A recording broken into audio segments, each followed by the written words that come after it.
Some general reminders, I touched on this earlier. Each location where beneficiaries are served must have billing privileges. Your exceptions are going to be warehouses and repair facilities. Revalidations that the gentleman asked about earlier, they are required every 3 years. We're going to mail you your revalidation notice in a yellow envelope. CMS has a revalidation list that notifies suppliers if their revalidation has been mailed.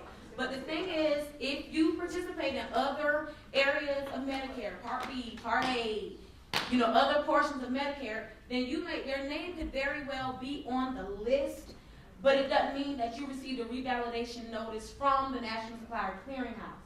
So you want to be mindful that while there is that list, we're going to provide you with a letter when we need you to revalidate. You have 60 days to respond, and you can actually request a one-time 60-day extension. Absolutely. If your billing privileges are not deactivated, then you can certainly bill during your revalidation. It's business as usual. It's just that that's the way that we maintain the files. The NSC is tasked with the repository of all the data that we share with the DME Max to have available for any state agency, to have available for CMS. So we have to make sure that all of the files are maintained and kept. And the truth of the matter is, even though you're supposed to update the NSC within 30 days, we do know that every now and then there may just be one supplier who didn't update their information within the 30 days. So during the revalidation process, we try to capture the most updated information. Or suppliers might be like, I'm going to send all my updated licensure, I'm sending my address changes, but something like their other, owners or their authorized officials, maybe they didn't update those timely, and this gives them an opportunity to make sure they update their file. Okay. Site inspections that we touched on earlier. Unannounced site inspections may occur at any time if you provide your hours of operation. A staff member with day-to-day knowledge should be available to answer questions. Of course, you're not required to be on site for a site inspection. So even if we call you and let you know that we're going to be in your general area Tuesday between 2 and 4, it does not mean that you have to be there. If you have a knowledgeable staff member who can show us, where you're maintaining your Medicare files and everything is up to snuff, then you carry on throughout your day with whatever is your normal Tuesday schedule at 2 o'clock. Okay. Medicare enrollment fees. The original enrollment fees came into play in 2011. They are $542 for 2014. They are non-refundable, and they are not paid to the National Supplier Clearinghouse. You actually pay them in a subscreen of PAYCOs. They're for credit card, debit card, and electronic check, however you choose to pay. For new locations, additional locations, your revalidations, you have to pay the enrollment fee, and your reactivations. Applications are not processed until the funds are cleared. Notification of death must be reported to the National Supplier Clearinghouse within 30 days. Owners, authorized delegated officials, see stop notification at palmettotva.com. I was scared on by that. You have to call them from the grade. So general resources, this is all of the DME MAC billing jurisdictions. So for example, when you share with us all of the states that you're planning on servicing, these are the areas that share your information for the purposes of, get your information for the purposes of your billing. These are our resources. I do have some specific business cards with just this information on it, with the resources. If you're interested in those, I have those in the back. I'll be happy to share. So it has all this pocket size for you with all the resources on it. This is our homepage of the National Supplier Clearinghouse. I want to let you know that we are fully involved with social media connectivity. But it is social media, so of course I always have to share and give the disclaimer. I'm sure you all know PII, PHI, not to be shared on social media. If you feel like there's an inquiry that will be beneficial to all of the supplier land, by all means, post it and I will get back with you. But if it is something about your specific location and you have to give your PTAN, just call customer service directly or call me directly, and I'll be happy to share. Yes, sir. This is a QR code. You can scan your the QR code, and once you scan the QR code, then it will link you to our listserv, where you'll get timely information and updates and great newsletters written by yours truly. Every now and again, I'll post a crossword puzzle to keep you on your toes about Medicare. But you'll be privy to all of the timely updates that are posted. All you have to do is scan it, the QR code. Just something, a useful tool. I talked about the importance of development. You have 30 days from which we ask for development. I hope you're paying attention because I'm going to give you a pop quiz at the end. But now we have automated development calls that some of you may be using in your offices for reminders for your patients to remind them that they have an appointment on Tuesday, blah, blah, blah, blah, blah. Well, as of 2012, we also implemented that within our practices to remind suppliers that they have outstanding development that's pending.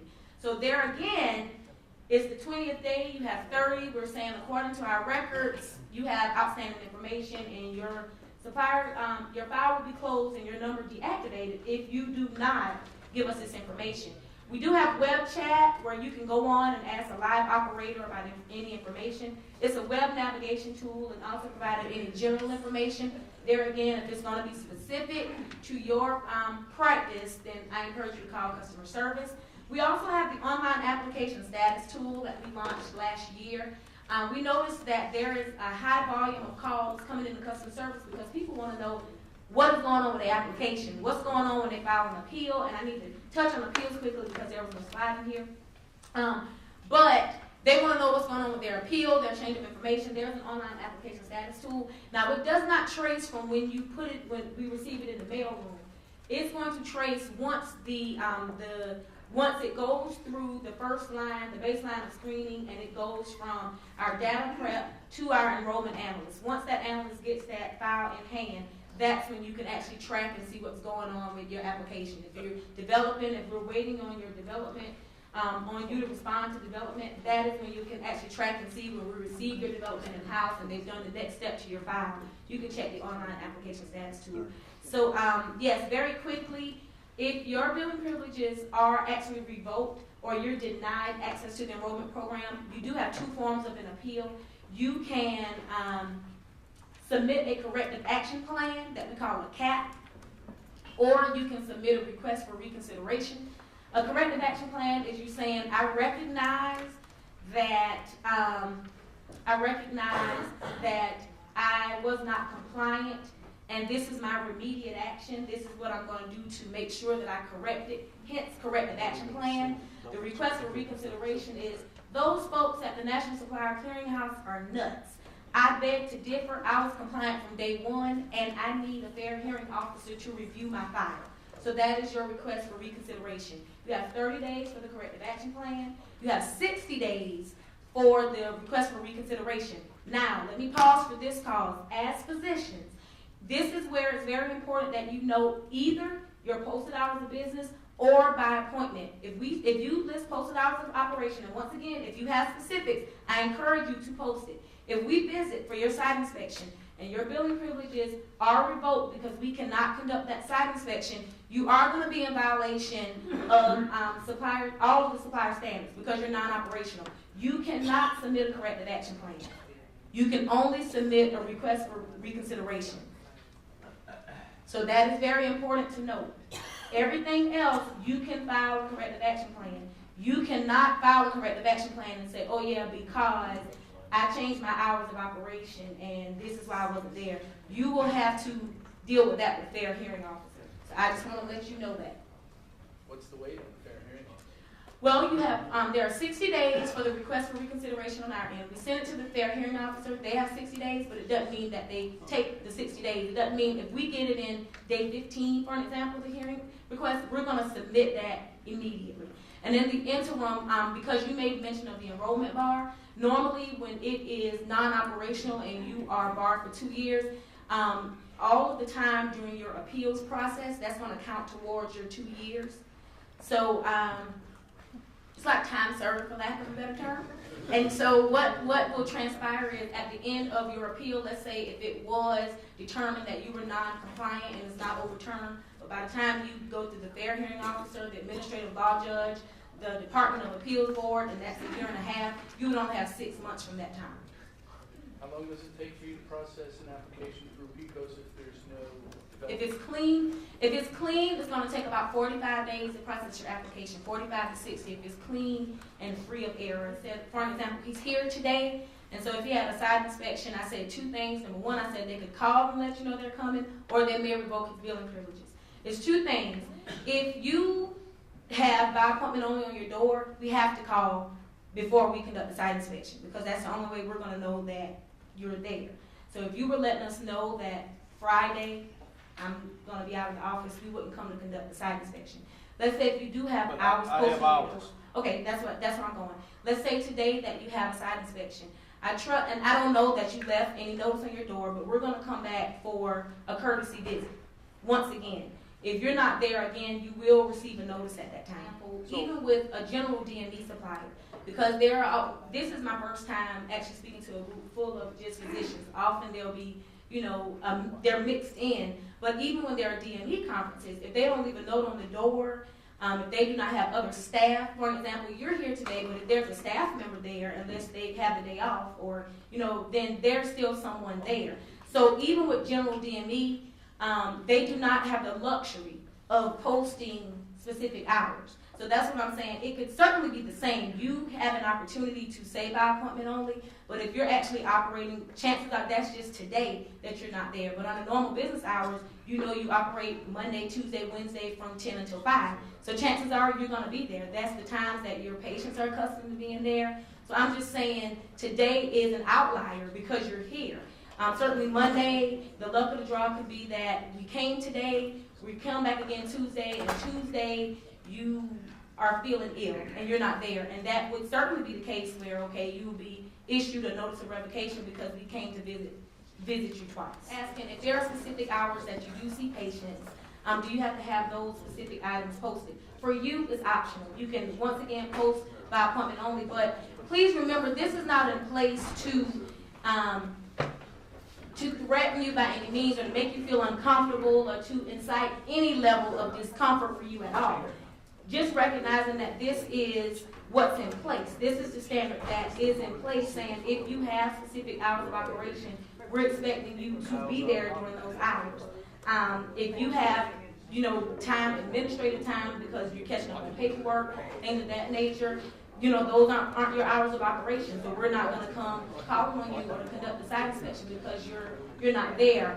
And I don't know how many times I'm coming. I have several hands that I'm getting to, and I'm not sure. It may have been, and I do not have the stats in front of me, but for the entire physician community, it could have only been 2 or 3 people where their billing privileges were revoked as a result because we conducted a site inspection twice. But what you will hear from it is a lot of, oh my gosh, my billing privileges were revoked over and over and over again, where it can only be 2 or 3 people out of the thousands who are actually participating in the program. So once again, it's not in place to scare you. And certainly, because Jeff is standing right beside me. I have recently changed my PICOS because I wanted to reflect the fact that sometimes I have emergencies that I have to leave the office and my posted hours, like everybody else's, goes kablooey. So I changed my PICOS to allow that I am by appointment only. At that point, it triggered a notification from NSC that I must provide my general liability insurance certificate and name NSC as a certificate holder. This has changed from my last, revalidation. I think that the notice has not been made clear to the physician community that they have to have a certificate naming NSC as a certificate holder. Okay, and that is what the gentleman made mention of. That has been, as far as I can remember, I've been with the National Supply Clearinghouse since 2008. Naming the NSC as a certificate holder has been in place for at least that long. I apologize that I can't tell you specifically that it happened, in 2004 or whatever the case may be. I apologize for that, but I'll be happy to get those details and share that with you all. But that is the case that the NSC has to be listed as a certificate holder. I had a DME inspection. They didn't even ask to see me. I was upstairs. They just walked through and walked out and left the card and said, "Have a nice day." So, it's not, Painful. You don't really have to be there at all. Thank as long you very as much. the office is open and somebody is sitting there. You can have anybody sitting at the front desk. They just want to see that you have an office. That you're there, that you're open and operational. There are 2 types of site inspections. One is full and one is observational. When we're coming for an observational, we're coming in, taking pictures, and we're gone. Full is we need to see your Medicare files. We may ask for a few more things, but that's it. And